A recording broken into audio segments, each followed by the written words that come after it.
Dalam Wahyu 11 ayat 3, dan aku akan memberi tugas kepada dua saksiku, supaya mereka bernubuat sambil berkabung 1260 hari lamanya. Saya sangat suka berbicara tentang hal-hal yang akan terjadi, yaitu nubuatan. Anda tahu, karena saya menantikan kedatangan Yesus yang kedua kali. Maksud saya, jika Anda adalah seorang Kristen yang terlahir kembali, Anda juga akan mengalami hal yang sama. Kita ada di dunia ini, namun kita bukan bagian dari dunia ini. Rumah kita bersama Yesus Kristus. Nah, bagi Anda yang sudah membaca kitab Wahyu, Anda pasti tahu bahwa di bagian inilah Alkitab berbicara tentang dua saksi besar itu, tepat setelah sangkakala ke-6 ditiup. Pada masa kesengsaraan dan tepat sebelum sangkakala terakhir dibunyikan, yang menyatakan bahwa Yesus Kristus kini yang akan memerintah. Dalam Wahyu 11 ayat 15, lalu malaikat yang ketujuh meniup sangkakalanya dan terdengarlah suara-suara nyaring di dalam surga. Katanya, pemerintahan atas dunia dipegang oleh Tuhan kita dan Dia yang diurapinya, dan Ia akan memerintah sebagai Raja sampai selama-lamanya.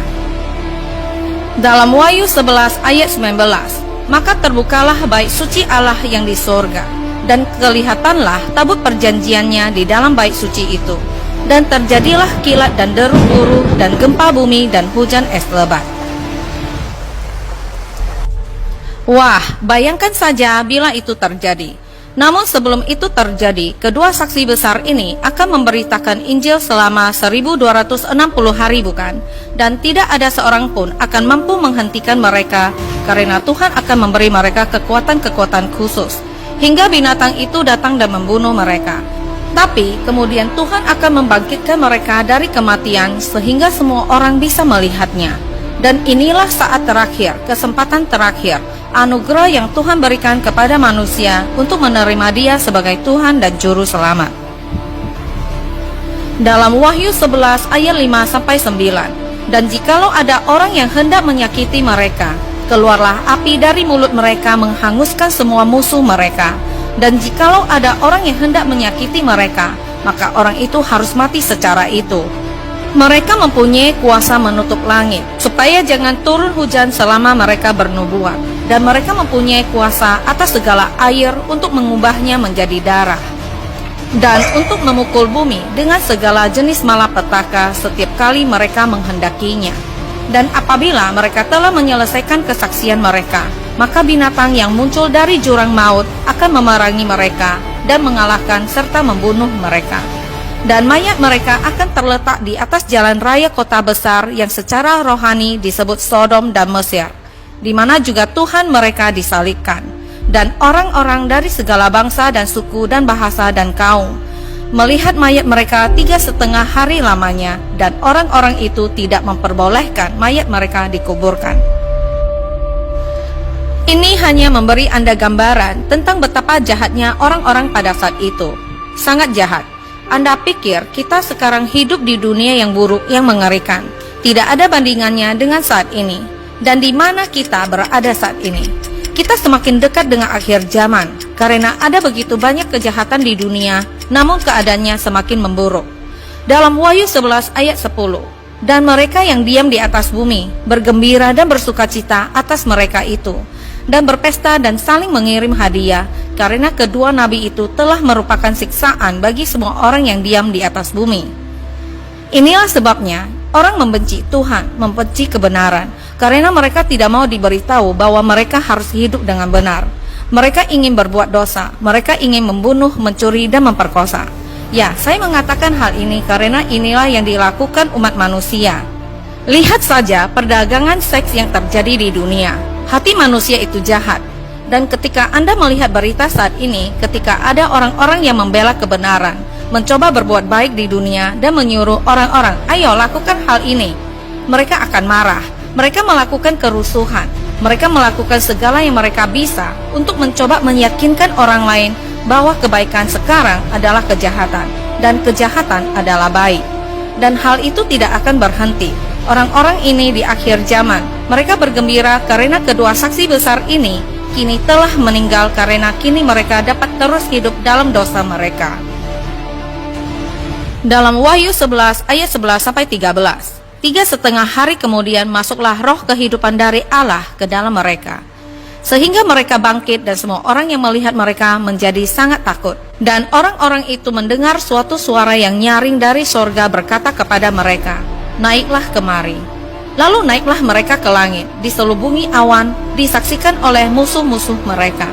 Pada saat itu terjadilah gempa bumi yang dahsyat, dan 1/10 bagian dari kota itu rubuh, dan 7.000 orang mati oleh gempa itu. Dan orang-orang lain sangat ketakutan, lalu memuliakan Allah yang di surga. Sekarang bagian ini tidak memberitahu kita nama dari dua saksi besar ini. Kita benar-benar tidak tahu. Beberapa orang mengatakan mungkin Henokh dan Elia karena mereka tidak pernah mati. Mereka adalah dua orang yang diangkat oleh Tuhan tanpa mengalami kematian. Jadi orang-orang berpikir bahwa Tuhan mengangkat mereka untuk mempersiapkan mereka menghadapi masa ini. Namun Alkitab tidak mengatakan demikian. Jadi kita tidak bisa berasumsi begitu saja. Orang lain mengatakan bahwa kedua orang itu mungkin Musa dan Elia, terutama karena ayat berikut ini.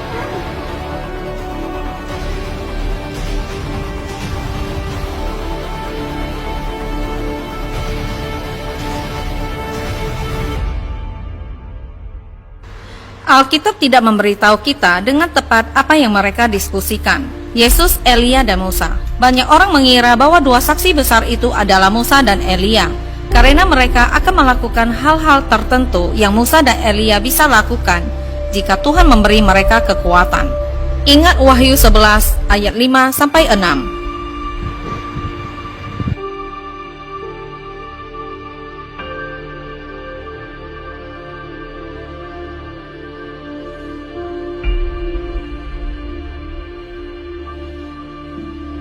Jadi, apakah dua saksi besar ini adalah Musa dan Elia? Ya, kita tidak bisa mengatakan itu dengan pasti. Kita tidak mengetahuinya karena Alkitab tidak memberitahu kita dan kita tidak dapat berasumsi. Bisa jadi mereka adalah orang-orang yang tidak kita kenal di dalam Alkitab. Tuhan bisa saja memakai orang lain, tapi ada hal menarik yang ingin saya bagikan secepatnya, karena ada hubungannya dengan Zakharia 4 ayat 1-2 dan 11. Datanglah kembali malaikat yang berbicara dengan aku itu, lalu dibangunkannyalah aku seperti seorang yang dibangunkan dari tidurnya. Maka berkatalah ia kepadaku, apa yang engkau lihat?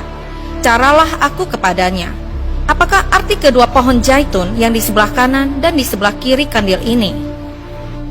Dalam Zakharia 4 ayat 12-14. Untuk kedua kalinya berbicaralah aku kepadanya.